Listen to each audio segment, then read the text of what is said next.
plats ont été mis dans les grands pour recevoir les diasporas africaines à l'Élysée. Avec son homologue ghanéen, Nana Akufo-Addo, le président Macron a animé un grand débat avec plus de 400 invités. Les diasporas, un atout dans de nouvelles relations entre France et Afrique. Écoutez le président français. Les diasporas ont un rôle essentiel, pour plusieurs raisons. D'abord parce que je pense qu'on n'a pas assez travaillé avec nos propres diasporas et vu combien c'était une chance. Et quand on veut retravailler avec tous les pays d'Afrique et dire on veut repenser ce partenariat, le refaire très différemment, nos diasporas sont un formidable levier. Parce qu'elles connaissent les codes, elles ont les accès et elles sont en quelque sorte nos meilleurs ambassadeurs et la meilleure façon, sur le plan culturel, sur le plan économique, sur le plan sportif, sur le plan politique, de dire comment la France et l'Europe peuvent mieux travailler avec l'Afrique et développer ces liens nouveaux.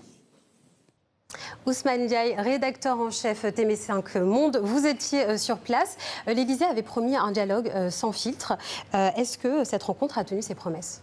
Oui, dans le sens que le format était inédit, l'espace, le cadre était inédit, donc 350 jeunes de la diaspora face à une institution, le président de la République, sans intermédiaire, pour pouvoir se parler. Deuxième chose, et ça me paraît très important, même si c'est symbolique, le fait d'inviter les diasporas africaines à l'Élysée dans un cadre officiel est une forme de reconnaissance. C'est un acte politique. En fait, cette rencontre aujourd'hui acte la reconnaissance politique des diasporas africaines par la France. Il faut se souvenir et se rappeler qu'il n'y a pas bien longtemps, les débats en France, on était sur la question du non-communautarisme, sur la question de l'inclusion, de l'intégration et de l'assimilation, c'est-à-dire l'intégration au sens où les diasporas africaines notamment doivent totalement se dulier dans cette sorte d'idéal national que Nicolas Sarkozy avait tenté de définir, notamment avec ce fameux ministère de l'identité nationale dont on se souvient. Donc de ce point de vue-là, il y a une rupture très forte. Et puis deuxième chose, pour la première fois, le président de la République française assume la binationalité. Il a clairement dit que la binationalité va être le cœur, le pilier de sa nouvelle stratégie en Afrique et il va s'appuyer d'abord sur les Français binationaux. Alors, ce dialogue, finalement, qui se met en marche, est-ce que c'est les prémices d'une nouvelle relation entre le chef de l'État français et les diasporas? Pour moi, c'est une triangulaire, en fait. Là où c'est très habile du point de vue stratégique, il a compris qu'il fallait s'appuyer sur une ressource de l'intérieur qui n'est pas une ressource hostile. Il a compris que les Français qui se disent africains ou qui ont une double nationalité peuvent être le point d'appui d'une nouvelle stratégie. Et ça, il essaye depuis le départ de le faire. Il ne faut jamais l'oublier. Et je pense que c'est très important. Symboliquement, le président du Conseil pour l'Afrique qu'il a mis en place, Jean-Armand Agnamboussou, qui était ambassadeur du Bénin, qui est un promotionnaire à l'ENA d'Emmanuel Macron, est nommé ambassadeur de France en Ouganda.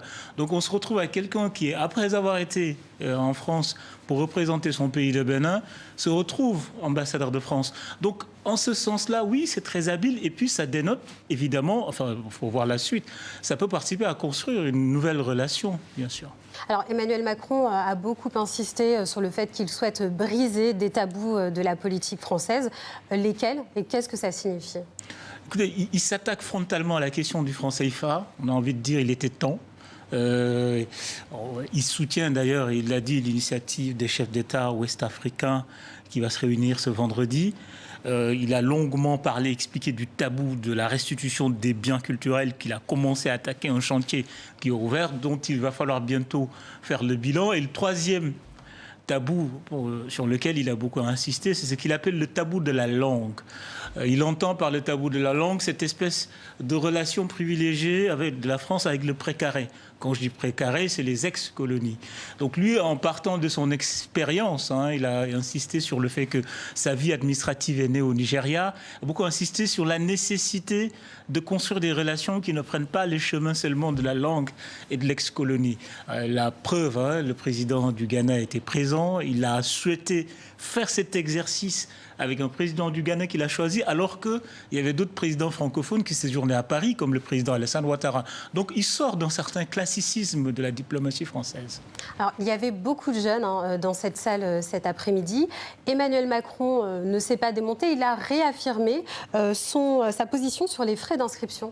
Alors, on l'attendait beaucoup sur cette question, parce que c'est une des questions qui crispe la relation avec les diasporas africaines, avec le continent, parce que une bonne partie des Africains diasporisés sont venus dans le cadre des études. Et qu'il y a toute une génération d'Africains qui s'est formée avec le rêve de venir en France étudier. Alors, il assume, bizarrement, il assume totalement cette rupture en déclarant ou en disant que la France, les citoyens français n'ont pas vocation à financer des étudiants africains et qu'ils préfèrent en termes stratégiques réorienter la coopération éducative, c'est-à-dire construire des universités sur place pour former les Africains. Il a donné l'exemple de 2 universités qui sont en train de construire, Dakar et Abidjan. Et très rapidement, le Conseil pour l'Afrique devrait jouer un rôle clé dans la politique à venir. Ça va être le principal outil de la mise en œuvre de cette nouvelle vision. Le Conseil pour l'Afrique, il l'a mis en place. Les membres ont été renouvelés. Il y a 6 nouveaux membres qui sont entrés, essentiellement des profils de binationaux qui appartiennent à 2 pays qui sont dans le mouvement entre les 2 continents. Et on va voir, parce que parmi les nouveaux membres, il y a quelques figures connu de la société civile africaine. Il y aura un nouveau coordinateur, un béninois spécialiste des questions marketing et commerce. Ousmane Diaye, rédacteur en chef TV5 Monde, merci.